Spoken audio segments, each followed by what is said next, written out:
We need to get together and let our voices be heard. This is Buffalo What's Next. I'm Jay Moran. I'm Bridget Jaipal Valenza. I'm Dave Debo. And I'm Thomas O'Neill White.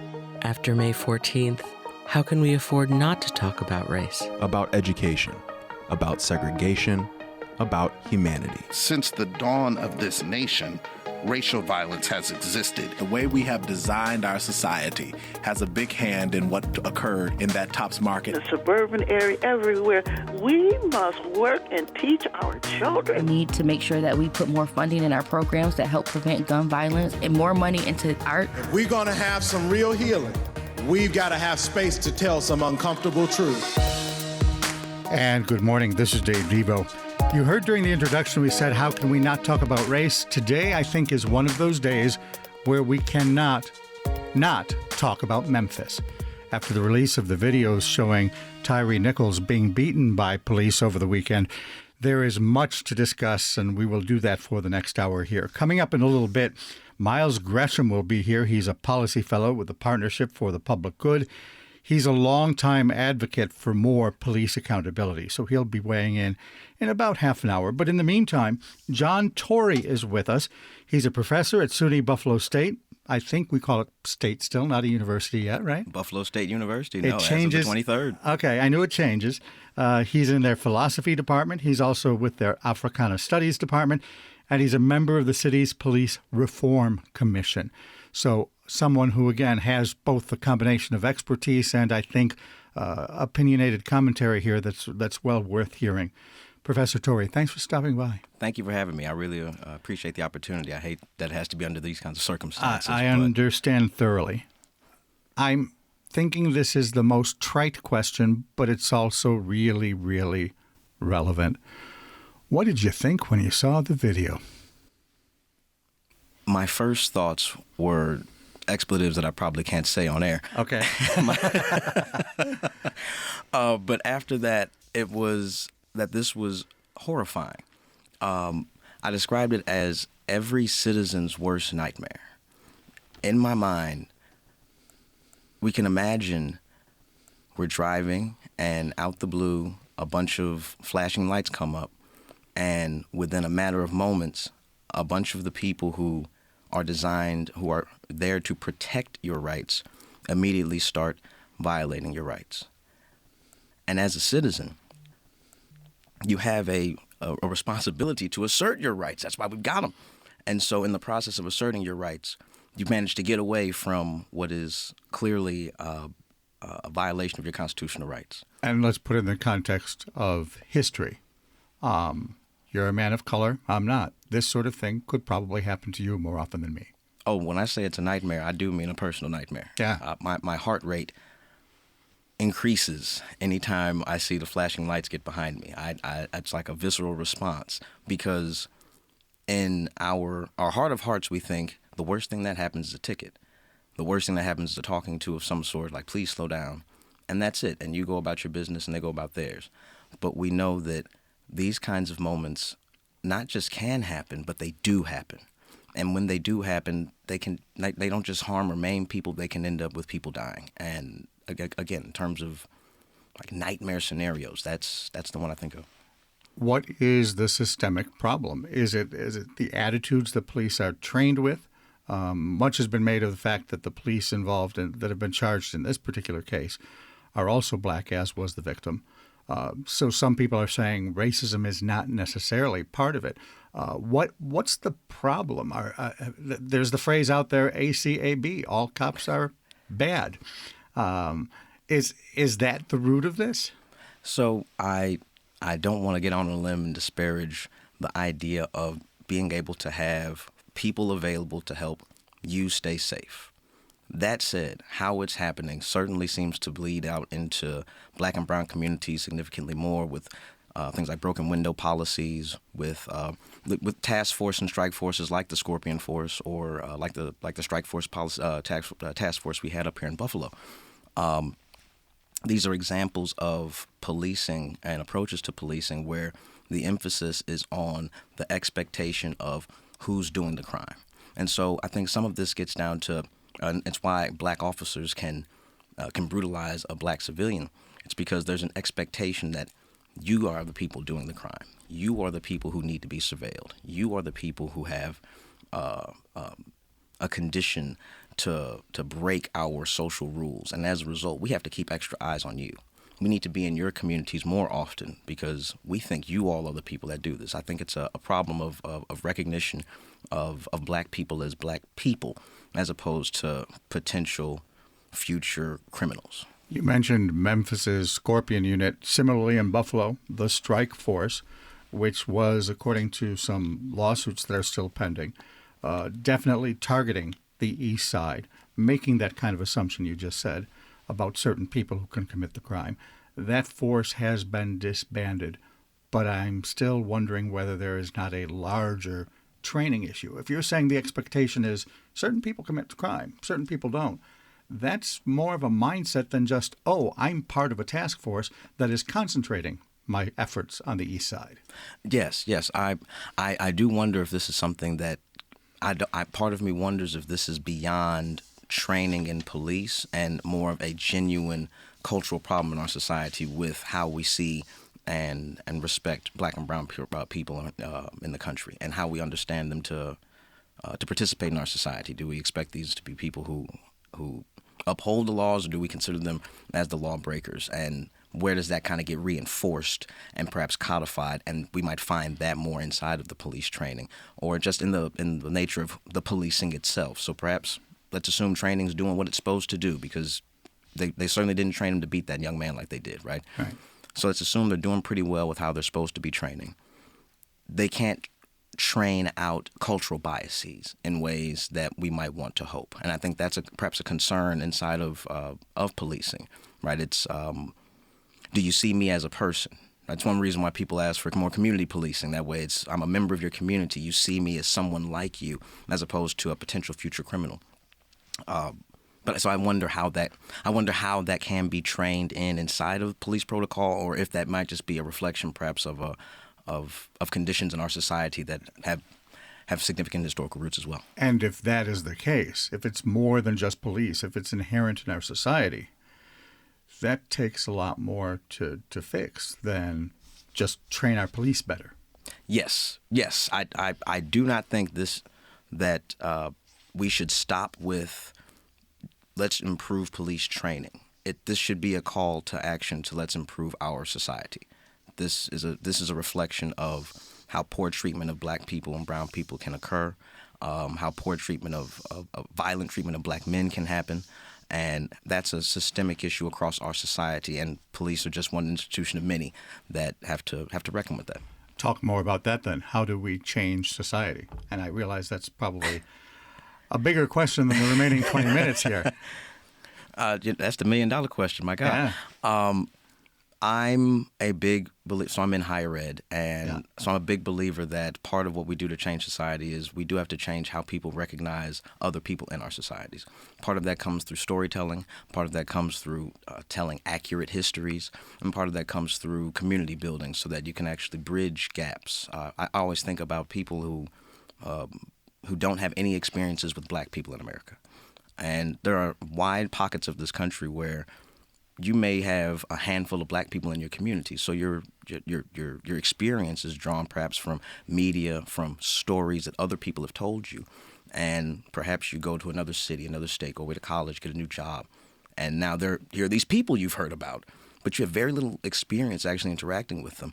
I wonder, what does that person think what's their first move when they're engaging with those people? Do they see them as a new individual to engage with, or a version of the stories than the histories they've been told? I would like to think that on that first encounter, someone is able to see that other person different from the stereotype.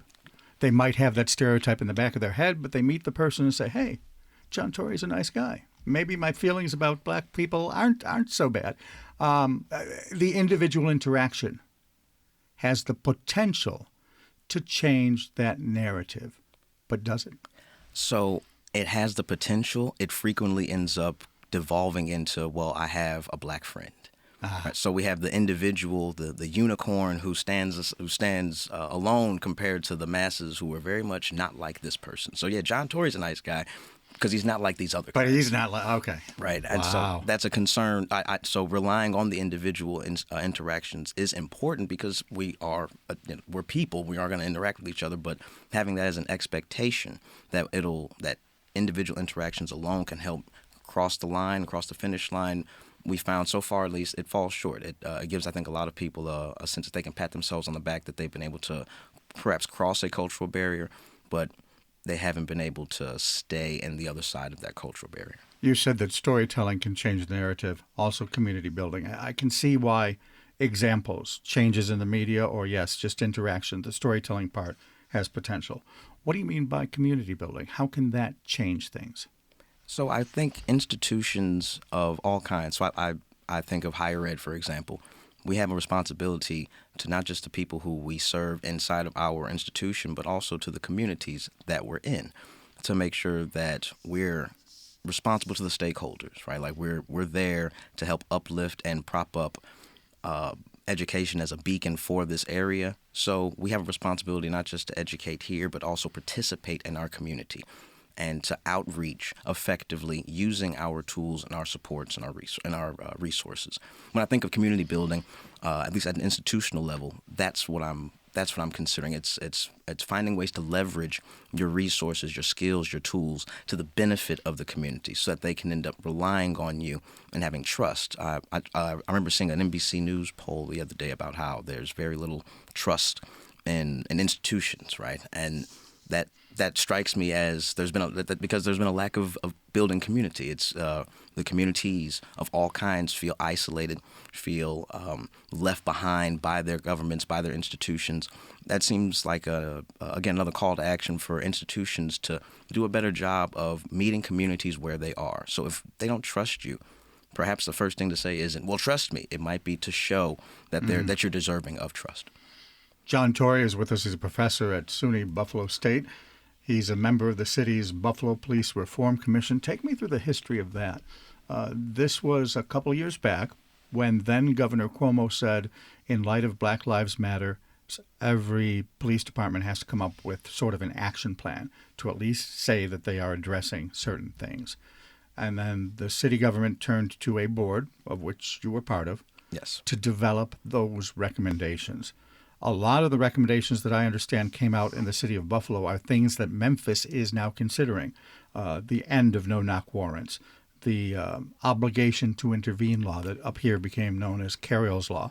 Both of those are under consideration in Memphis. The strike force, because of the litigation there, the strike force that primarily was seen to have concentrated its work on the east side has been disbanded. Similarly, the Scorpion Force in Memphis. What should police departments like Buffalo learn from Memphis, or are we ahead of the curve?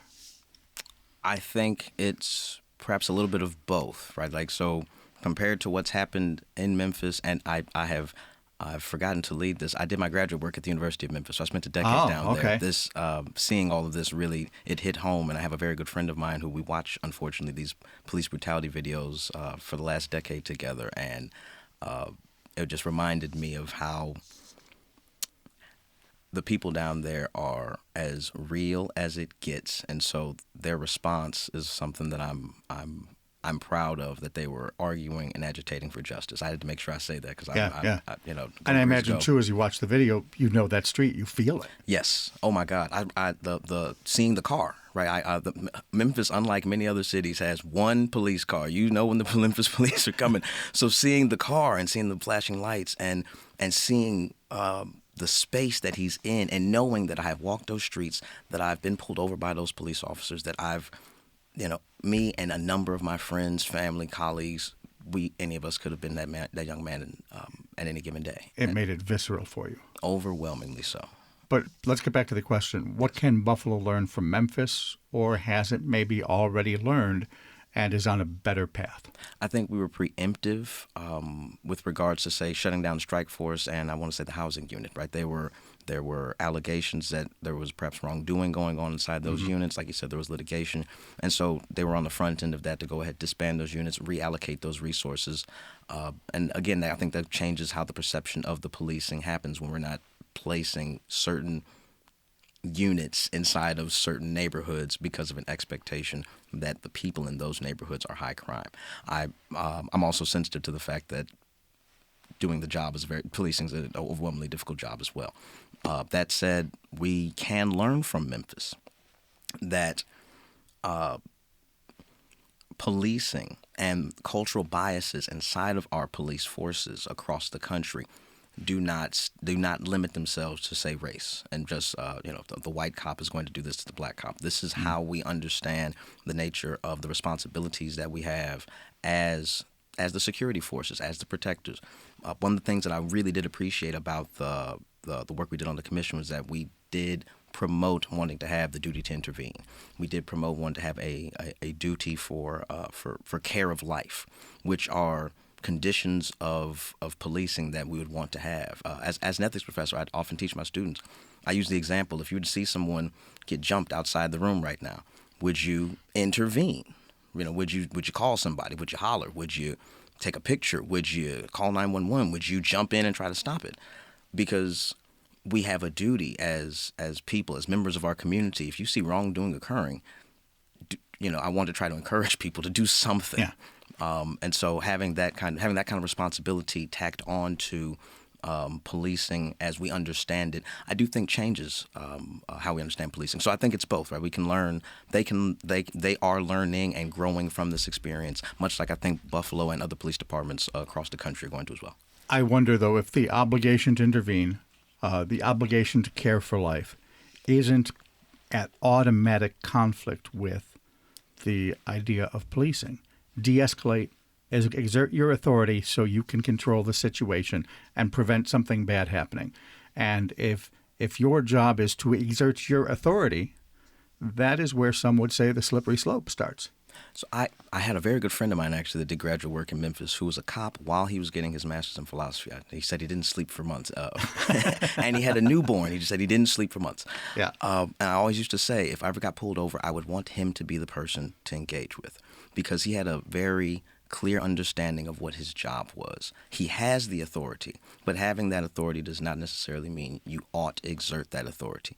It means you find ways to utilize that you have the authority to have a conversation, to communicate effectively that, hey, something's going amiss here because someone called me. That means things went awry. Mm-hmm. I'm here. What's going on? And having that kind of approach of what's going on means I see you as a person. We need to figure out what's happening so whatever is happening does not continue to escalate and we can get everybody home safely. Having that kind of approach to just the interaction, I think does it shifts how people respond to you. I mean, again, I'm not going to say he had very rough days where he wanted to perhaps deal with people in ways that he may have thought they deserved, but he also knew the job was not to abuse the authority, but because I have this authority, to find ways to communicate that we need to adjust this situation quickly. Did that come from who he is, or was it part of the training? Because if it was part of the training in Memphis, I would assume it has to be or should be universal. Given what happened, I'm gonna guess some of it's a little of column A, a little of column B. I'm gonna stress probably a lot more than A than B. Right. He's a wonderful man and very smart, very intelligent, and I think it reflects the need to have, you want bright people policing, right? You want a compassionate, empathetic people to police, because those are people who do have a respect for not just their authority, but a respect for the person in front of them, right? And I do think that's something that can be trained consistently. Vanessa Wills wrote a wonderful article called Dirty Hands, and it kind of underscored that there's an assumption that we have as a public that police often are, whatever they're doing, they're supposed to be allowed to do it, much like if a doctor accidentally kills you in the line of trying to save your life, you're like, well, the doctor wasn't trying to kill this person. This is the nature of the beast. If someone gets harmed in the process of of the police doing their job, well, they weren't trying to harm this person. But that's just the nature of the beast. I think that's an expectation that cops are supposed to be hardened, discompassionate, and see people as objects to move and to surveil as opposed to persons. I don't think that has to be the way that this that being safe in your communities has to happen, and that the security force of the state has to work. Is there a problem, therefore, with the kind of person that wants to be an officer? I think that's something we have to deep dive into in this country. There was a report some years ago that there was a rise in white supremacists and I want to say neo-Nazis getting into police and the military, which means we have to do a better job of rooting out who's doing what. It's similar to the wandering cops sort of issue where we don't have enough information perhaps traveling, because somebody who is haywire in Cheektowaga shouldn't be able to move to Tonawanda and get the same job. That's not supposed to happen, but based on how things were operating, that likely could happen. So that does make me think that, A mindset.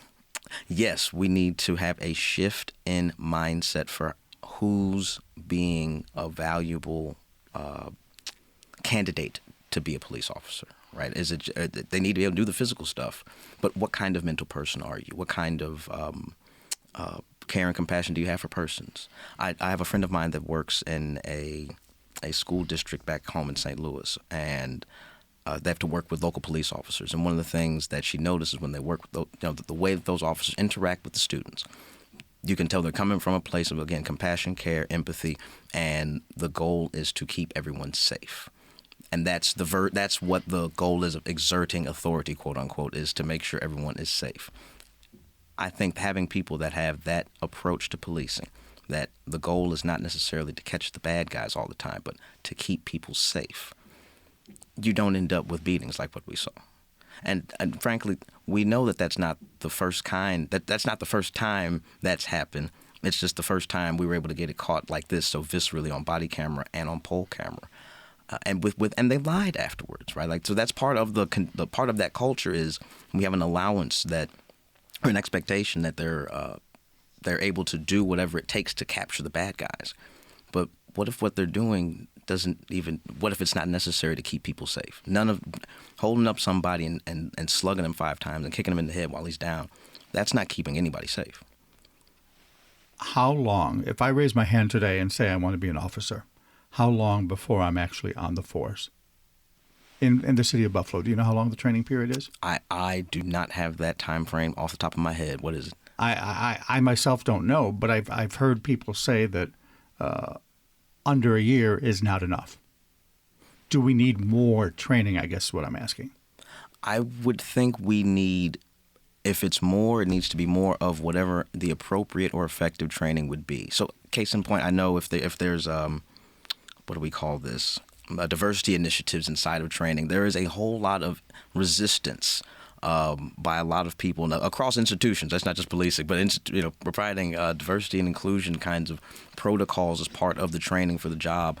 For a lot of people, it rubs them the wrong way because they see it as either anathema to the job or useless or pushing something that they don't need to address. So I would want, if we're going to have more training, it needs to be the kind of training that's going to help produce the kinds of officers we want to have. I think it reflects on who do we want to be a police officer? What person? Because it should be able to be any kind of person that's willing to help keep their space safe, secure, and sound, and protect the civilians around you.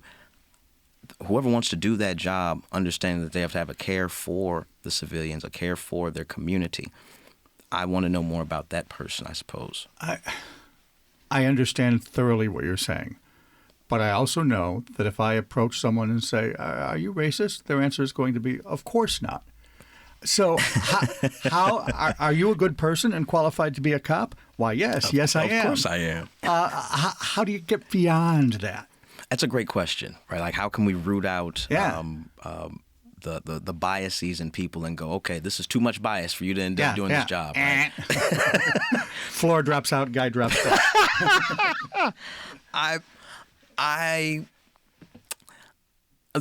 Off the top of my head, one thing we have are things like the implicit bias test. The implicit bias test that Harvard has. Perhaps there could be an experiment done where, okay, X amount of police or X amount of police officers tend to score in this number. So if you score above that, we can't have you. And they find a way to, much like we have exams. They have to pass. They have to know the laws. They have to be able to pass physical exams.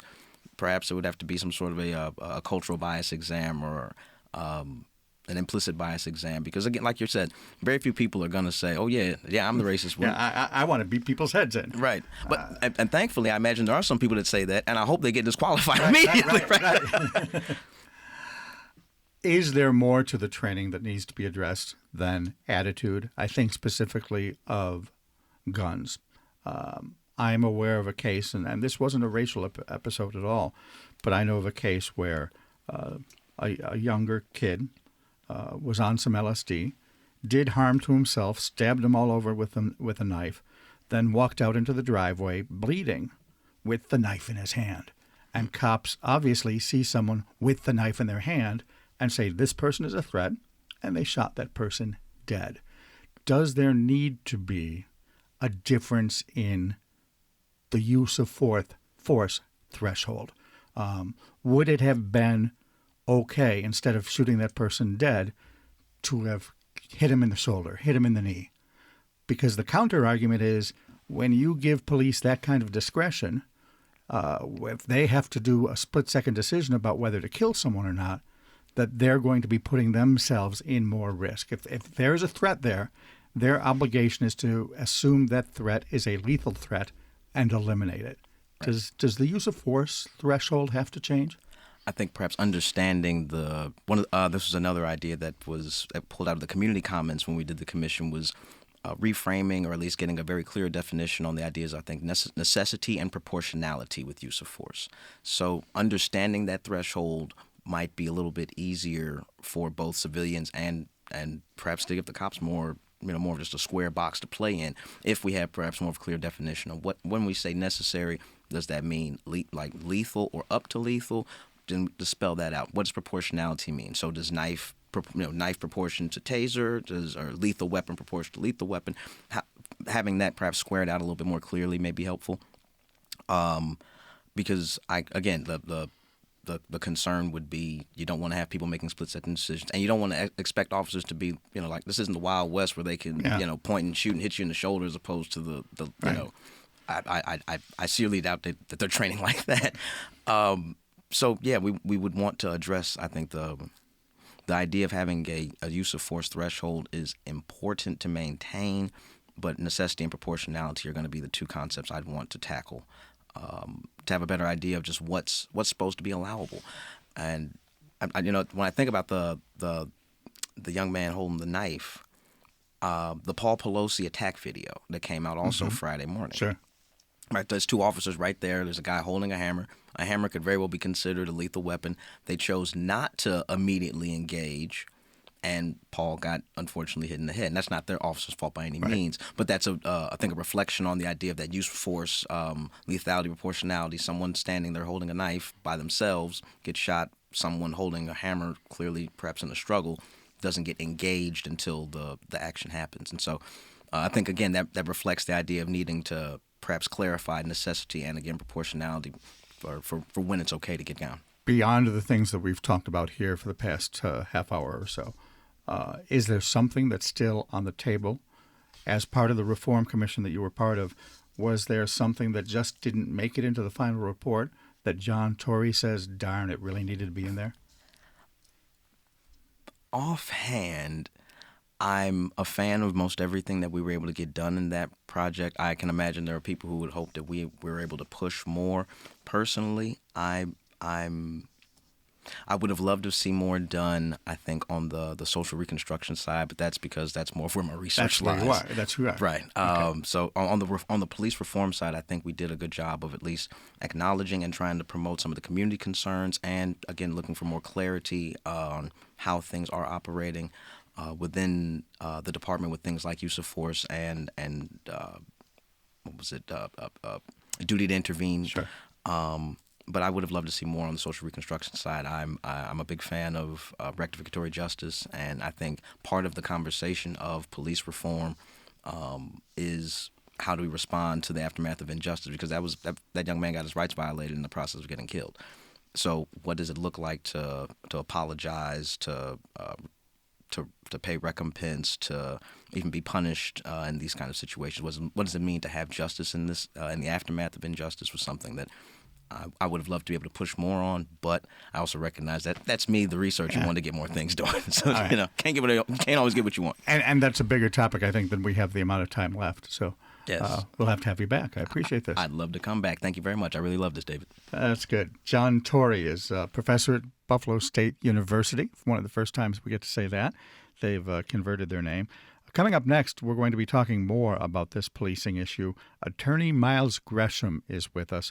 He's a policy fellow at the Partnership for the Public Good, and he's been talking for a long time about accountability, ways to hold the police even more responsible, perhaps as a deterrent to prevent these kind of things from happening.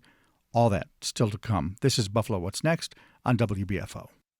Get all the trusted local news you need right to your inbox each weekday morning with the WBFO daily email. Visit WBFO.org to sign up today. WNED PBS can go everywhere you go with the WNED PBS app. Go to the app to watch shows like Kleinhand's Gift to Buffalo, Frontline, and Compact Science. Even watch on the go with the WNED PBS live stream and a 24/7 stream of WNED PBS Kids. You can also see the full television schedule and what's on right now from the app. Download the WNED PBS app wherever you get your apps. Watch Buffalo's Voices of Steel on YouTube. The original WNED PBS production captures the legacy of the steel industry in Western New York through the voices of the people who worked in the mills. Anybody who never saw the steel plant in operation missed something. I told my kids that. They really missed to see what it was like to make steel. Through remembrances of the workers, Buffalo's Voices of Steel showcases the pride Western New York still feels about its steel-producing past. Watch it now on the Buffalo Toronto Public Media YouTube channel. And don't forget to subscribe while you're there. This is Buffalo What's Next, where we have conversations with the community about moving forward. To have your voice heard, press the Talk to Us button on the WBFO app, and we'll work to get your questions and comments on the air. Join us on Twitter at WBFO or email us at news@WBFO.org. Together, we'll have the conversations that are needed. This is WBFO, your NPR station. Do you get the top stories delivered to your inbox every weekday morning? If not, that's because you're not subscribed to the WBFO Daily Newsletter. Go to WBFO.org to sign up for the WBFO Daily and get the latest news just as you begin your day. PBS Kids fun and educational content is available wherever you are in Western New York, whenever you want. Live stream the channel at WNED.org/PBSKids. And while you're there, you can play games, watch videos from your favorite shows like Daniel Tiger's Neighborhood, Molly of Denali, and Alma's Way. And you'll find resources for parents and teachers. Visit WNED.org/PBSKids today. This is Buffalo What's Next, where we have conversations with the community about moving forward. To have your voice heard, press the Talk to Us button on the WBFO app, and we'll work to get your questions and comments on the air.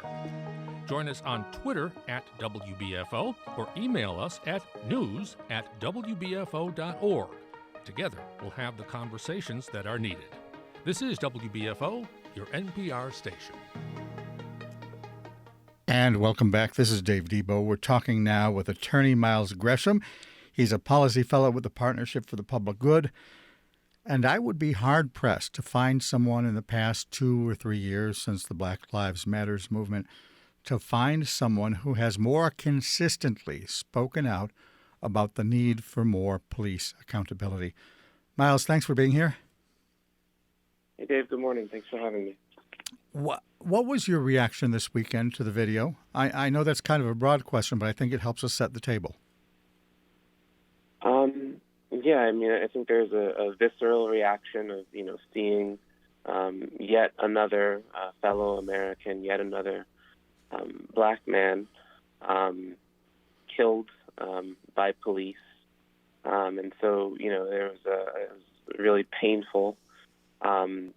Certainly brought up not just memories of all the police beatings and killings that I've seen in my 36 years, but also just what we call ancestral memories, right? And how this country has a legacy of killing Black people in a public fashion to instill fear and to in an attempt to instill obedience, and that's a very old practice, and it's still going on. And so there's that reaction, and then there was also the reaction of frankly, here we go again. This is not a new thing at this point. It's awful and it's horrible, and no one should ever have to see it one time. And it's not something that happens in other developed countries, but this is not new. People are talking about how Mr. Nichols is crying out for his mother, and people are recycling images from 2020 about how how horrible it was to watch someone cry out for their mother as they're getting killed by the police. These images are recycled from 2 years ago because they were, taken in response to the murder of George Floyd. So this is not new. This is a scene that we've watched play out over and over again over the past few years with the rise of smartphones and social media, and this is something that goes back much longer than that. And so there's a feeling of deep frustration and sadness and anger that comes from not only watching this, but knowing that this is not nearly the first time and probably won't be the last. Earlier, you used the words instill obedience. I'm wondering if that means that you feel the definition of what a police officer has to do is perhaps different than what it should be. Well, no police officer ever has to do what those officers did. So no. And they shouldn't be doing what those officers did, and that's not their job. But there is, a very deep current of anti-Blackness among a lot of policing and police officers, even among a lot of Black police officers, and all 5 of the officers who murdered Tyre Nichols were Black. But there is, among a lot of police officers in America, there becomes, and again, this is not all of them, but a lot of them, there's a real, they don't handle disobedience well, even the disobedience that we are allowed under the Constitution. And so when they see that disobedience, they often overreact to assert their dominance, and we see that especially in interactions between police officers and Black Americans. The reason I asked, though, about the premise, the idea of what an officer's job is, can training take care of this, or does it need to be more of a mindset change? No. This is a change of getting criminals out of the police force. There are some things that training can't fix. And going back to what you said about what a police officer's job is, a police officer's job is to protect the public from threats. It's to maintain order and enforce the laws of this country. And the laws of this country do not say that you are supposed to be beaten to death or executed at a traffic stop or because you refuse to obey every command of a police officer. That's not a police officer's job. And people who do this, people who use excessive, grossly excessive and deadly force in situations where someone has committed a minor infraction or no infraction at all, they're breaking the law, and that's not something that can be remedied by training. And I think it's kind of it's a measure of how conditioned we are in America to police violence, that we look at something as brutal as what we saw in Memphis and think that this can be resolved by training. There's no other job in the country where, you know, someone can beat someone to death and we say, oh, well, what if that person had been trained differently? You know, if a nurse were to abuse a patient that badly and then kill them, not one person would say, oh, well, how are nurses being trained? They would say, we need to get this murderer out of the profession.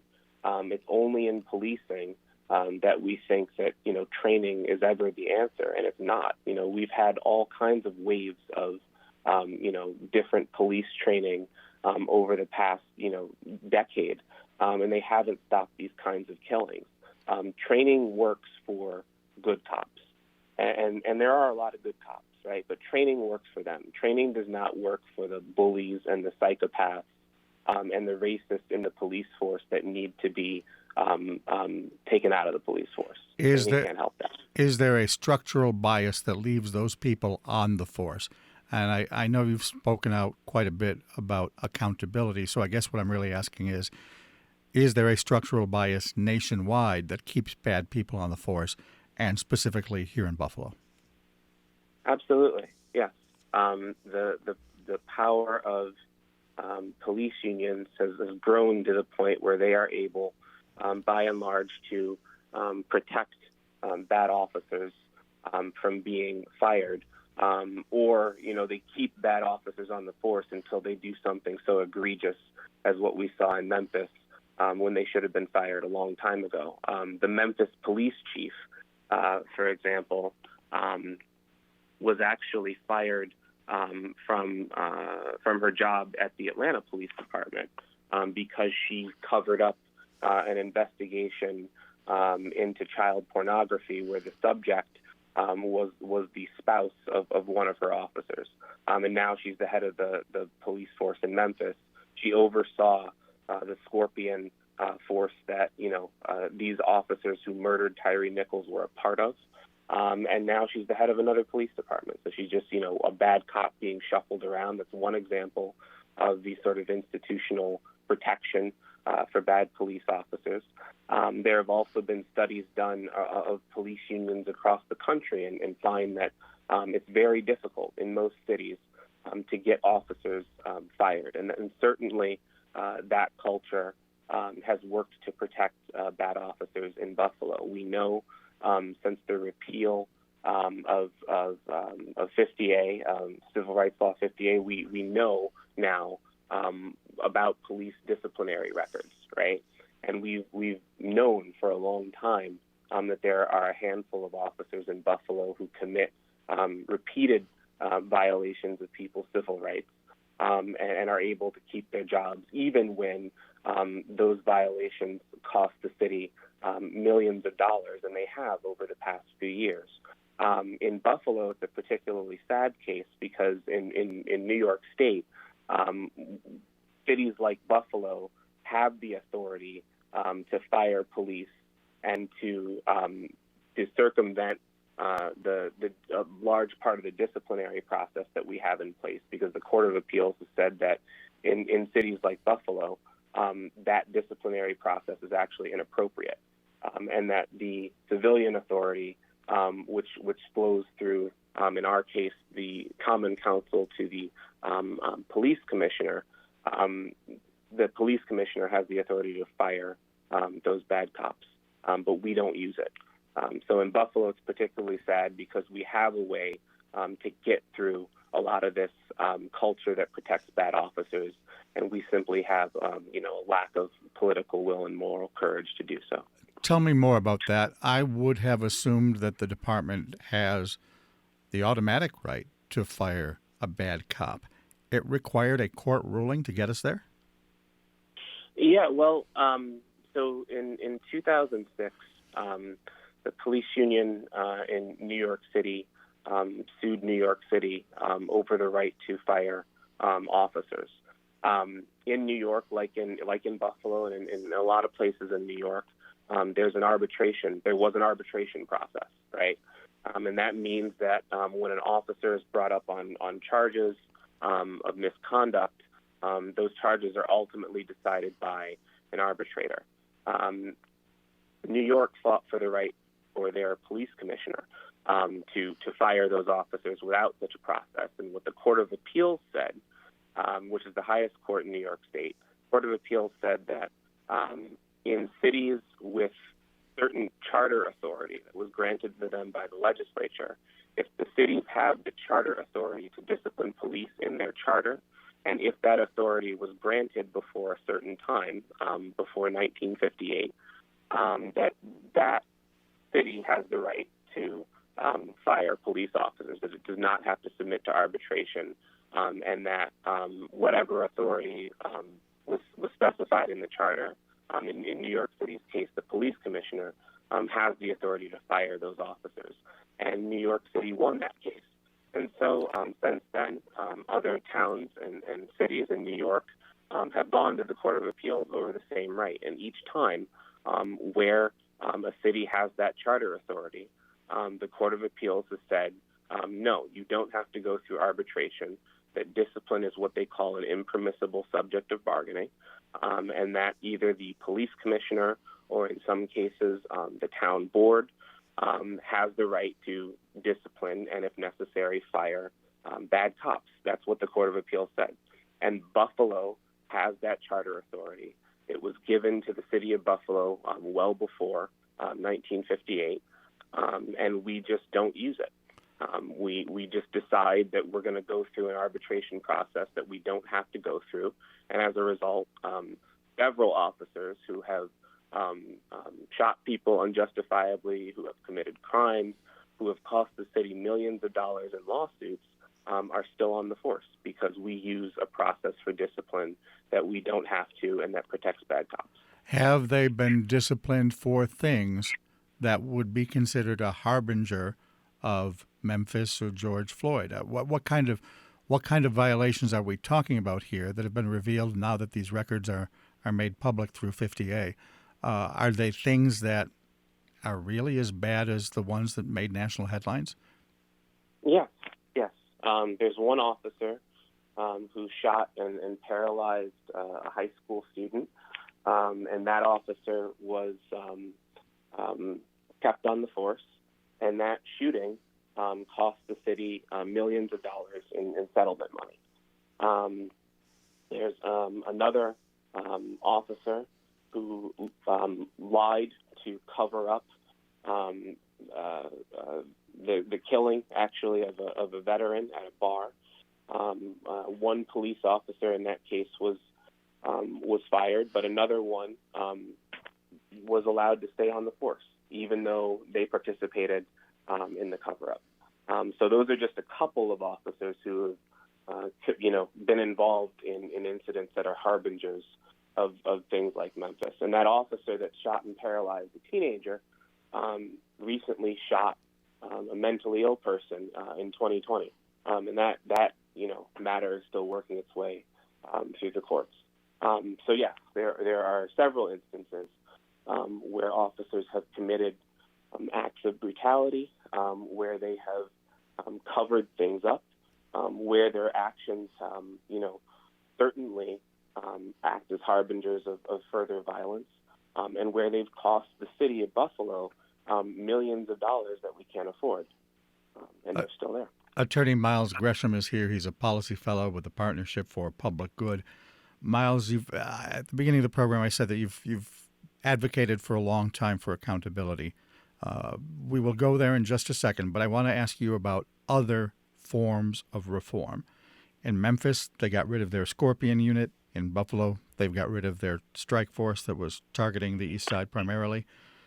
Memphis is considering the end of no-knock warrants, something that's already in place in Buffalo, and then the obligation to intervene. Carriel Horn's law here in Buffalo is in place. Is Buffalo, apart from the stuff you just mentioned, with the ability to discipline and the ability to fire, is Buffalo on the right track, at least in some areas? We've taken some baby steps.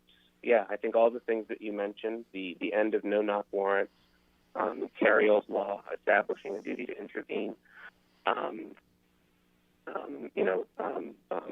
the dismantling of the strike force. All of those things are good steps, but they are baby steps, and they are much smaller steps than the ones that we can be taking. And that's the tragedy of it, is that we are not doing nearly everything that we can to prevent what happened in Memphis from happening in Buffalo. And I would note that, the strike force was disbanded several years ago. That did not stop the police from killing Wardell Davis. That did not stop the police from killing Jose Hernandez Rossi. That did not stop the police from shooting Willie Henley. Miles, I need to interrupt you for just a brief second. Sounds like you're on a cell phone. If you could just take a step to the left or the right, the reception will change and we'll be able to hear you better. Repeat the names of those victims that you just spoke of that have... Okay, can you hear me better now, Dan? A little bit, yeah. Okay, I was saying... No, it might even be worse now, I'm afraid. Maybe move the other direction, and I hate to do that. Normally we like to try and have folks in studio, but I understand you weren't able to do that, and I appreciate the fact that you made time for us in our schedule, even though it has to be here on the phone. Let's give it another shot. Talk to me a little bit about the cases that have happened here that worry you. Sure. Is that Oh, much better. Yep. Okay, good. So again, we've taken baby steps towards reforming police, but we have not gotten at the issue of police accountability. The strike force was disbanded several years ago, and that was a good step, but that did not stop police from killing Wardell Davis. It did not stop police from killing Jose Hernandez Rossi. That did not stop police from shooting Willie Henley. And so again, these are baby steps, but these are not sufficient to stop police from using unnecessary deadly force and putting civilians in danger. When I introduced you, accountability will do that. At the top of the program, I spoke about how I think if there's one theme in all of your advocacy, it is for more police accountability. What does accountability look like? What kind of things should Buffalo do in that arena in order to make sure that we don't end up with a Minnesota or a Memphis? It's pretty simple, really. If you use unjustified force, if you use excessive force against civilians, you are held accountable, and you are, in most cases, fired. We understand that, police are allowed to use deadly force in certain situations. That's not what we're talking about. We're talking about where police use excessive or deadly force in situations where excessive or deadly force is not necessary and is not justified. And in those situations, those police should simply be fired. It's not rocket science. And in New York State, we in the city of Buffalo, because of our charter, we have the authority to do just that. It's really simple. The police commissioner has the authority to fire officers that commit misconduct right now, today. Are there things in a collective bargaining agreement, though, that would prevent him from doing so? No, because, again, Dave, what the Court of Appeals says is that the charter authority that the city of Buffalo has trumps what the collective bargaining agreement says about discipline. So what the Court of Appeals is saying is that regardless of what a collective bargaining agreement for the police says about discipline, if the city has the charter authority to discipline police, the city can discipline police how it sees fit. It does not have to go by what the collective bargaining agreement says. That is the crux of the Court of Appeals decision in New York in 2006, in Wallkill in 2012, I believe, in Schenectady in 2017. There's a whole line of Court of Appeals cases that says that where a city has charter authority, it can ignore the disciplinary provisions of a collective bargaining agreement and discipline police in a manner that it sees fit. That is what the Court of Appeals says, and that's what Buffalo has the authority to do. What sort of review mechanism is in place? I know the city council has or had at one point a police review board. What do we have now? What do we need? Yeah, we have a different iteration of a police review board, but it's completely advisory. It doesn't have the authority to make any disciplinary decisions. So it's a symbolic board, essentially. What we need is either a police commissioner who decides to use the authority that he currently has, and that just requires Commissioner Gamalia to start doing things differently. That doesn't require any new laws or anything like that. So we could have that. We could, in theory, have the Common Council, which is our city's legislature, take back the authority to discipline police from the police commissioner and start using it themselves, or they could delegate that authority to something like a police advisory board. So those are different ways that police accountability can be established. And the council can do that because initially the state legislature gave disciplinary authority to the Common Council, and the Common Council later transferred that authority to the police commissioner, where it rests now. So the Common Council could take that authority back, or the police commissioner could just start using it. So those are some of the ways that accountability can be established, but all of them require a will on the part of our city leaders to use the authority that they already have. Is there anything, as we close here, is there anything that Buffalo can learn specifically from the situation in Memphis, or is it more of a touchstone, an example that just brings these issues and these emotions to the surface so they can be addressed? Well, yeah, they can learn from every instance of police brutality and police murder. In Memphis specifically, we can learn that, how not to do a traffic stop, first of all, how to, what bad escalation looks like. We can certainly learn that. We can learn that, while having black representation on a police force certainly matters, that is not a cure-all to anti-black police brutality, because as we saw in Memphis, all the officers that committed this murder were black. We can learn about the interactions between police and other first responders. We saw, there were firefighters and other EMTs that stood around while the beating was happening who have been fired. And we can infer from that when police take the lead in the situation, first responders are less inclined to intervene, which is why we need a mental health response process in this city where police do not lead and where mental health professionals are the ones that lead.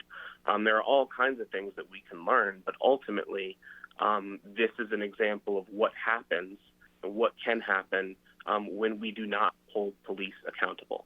And we have the authority to do that in Buffalo. And if we want to protect our people and if we want to restore trust between the community and the police department, we have to start using that authority.